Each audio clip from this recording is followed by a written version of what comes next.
This is my entry for July 14, 2025. And today I'm going to be talking about this carburetor.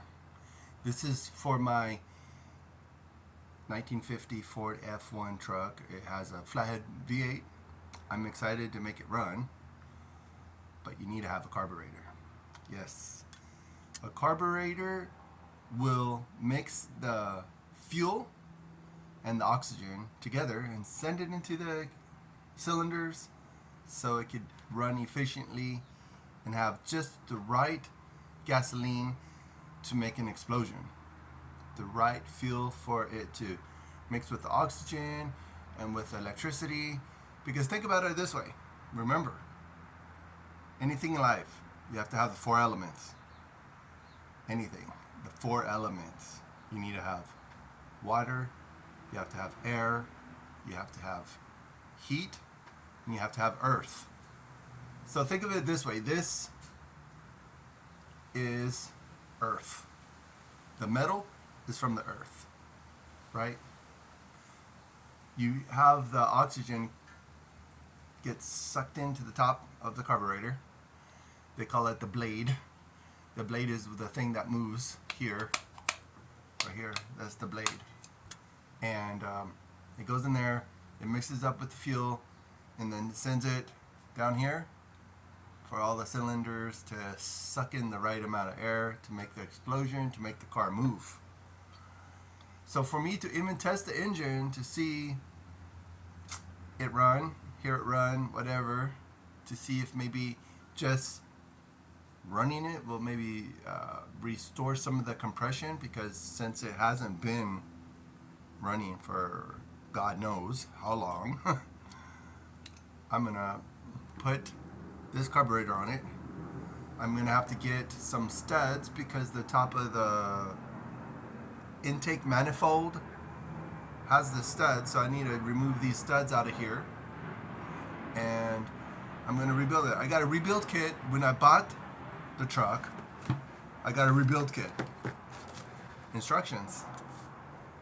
Well, is this going to be good enough for me to have any success with the rebuild? Because this is a very intricate mechanism.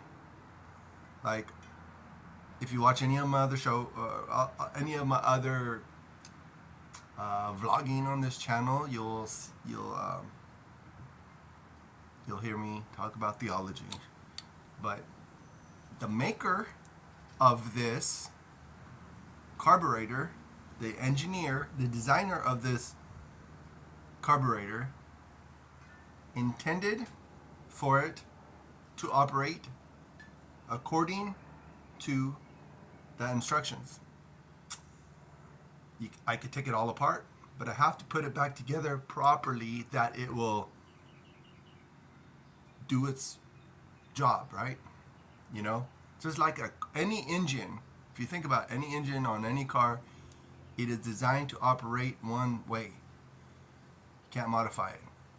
Kind of like life. Life is really, you could modify it and you mess around with it, but you're not going to be running on all cylinders if you are not having the right amount of oxygen goes into here, and the heat or the electricity from the spark plugs will ignite the fuel to make the engine move, to make it have the power you need to make the four wheels go down the street, and hopefully as it explodes and does all that stuff, it sounds cool.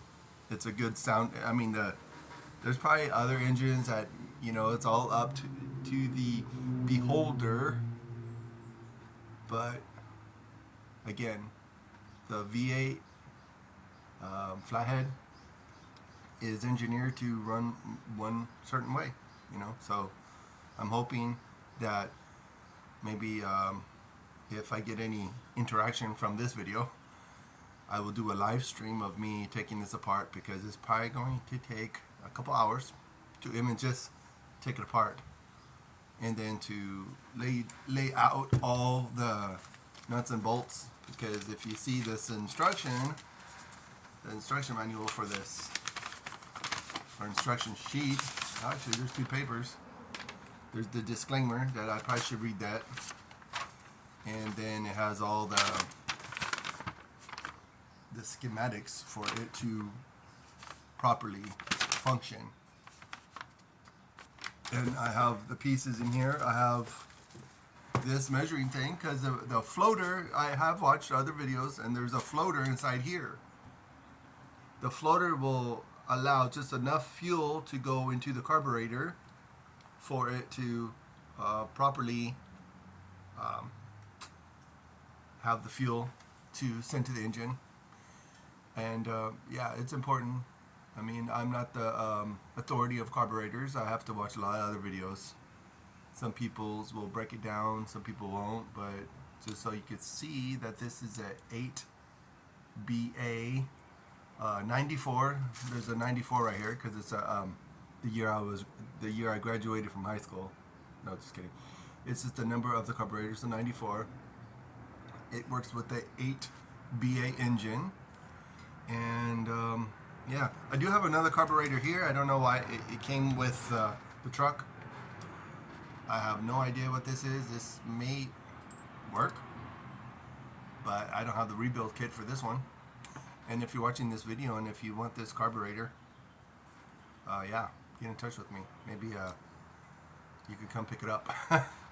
Oh, 7/14, July 14th is also, I like to affectionately call it the 714 day, because that's the area code of Orange County. Well, parts of Orange County. I know there's other area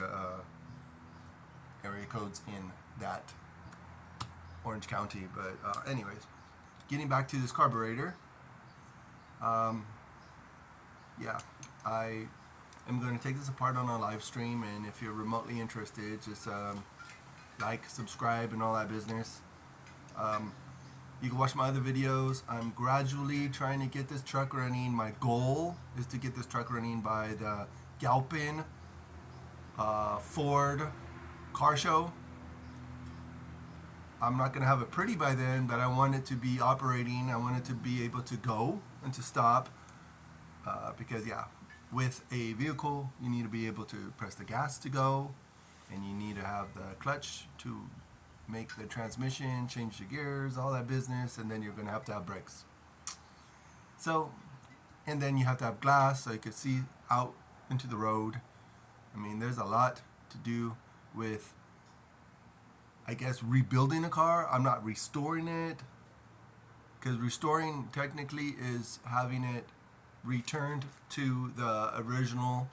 But I mean, by all means, if I am able to do it, I would do it. But for now, one thing at a time, because I know the 8B8 engine is really expensive to rebuild. To rebuild it myself probably would take me another year, because I have a full-time job, so it's not like I could just dedicate to the truck. It'd be cool if I was able to, but again, anything worth having is worth working for and worth doing right. So you got to follow the instructions, just like the basic instructions before leaving Earth. You could waver from it and do whatever, but you're not going to be running on all cylinders. It's like if I don't rebuild this properly with all the proper washers, and the float has to be floating properly, and so the float is in here. Hopefully it's not all crusty. If I open it up and find out it's crusty, I'll see if maybe it's possible that my nephew could make a 3D printed version of that. I don't know if it would be able to keep the fuel out, and I'm not sure it would be if you have to use the ABA or the, what's it called? There's different types of plastic when you're doing 3D printing. I mean, if it's possible, maybe he could make it, but I don't know. It's a lot to keep in mind, but with this rebuild kit that I got with the truck, I do have the rotate the cover, the tension spring, marker. This is an important part. They call it the, what's it called? I don't know the name of it. I know it's somewhere right here. I don't even have my glasses on. So 59, I think it's 59. So 59 is this, no, spark valve.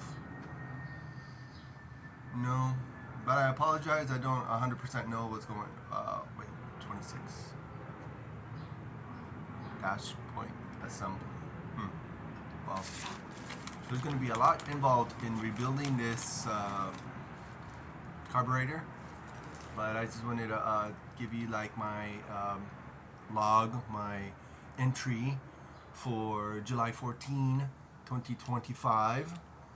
I know this is a lot different than my other vlogging because I am trying to do different stuff and try to stay focused, but like I said in my other video, you know, rebuilding any project, it's always one bolt at a time, one step at a time, whatever it takes. So hopefully y'all will keep track of this or put some comments. It'll be cool. Why not?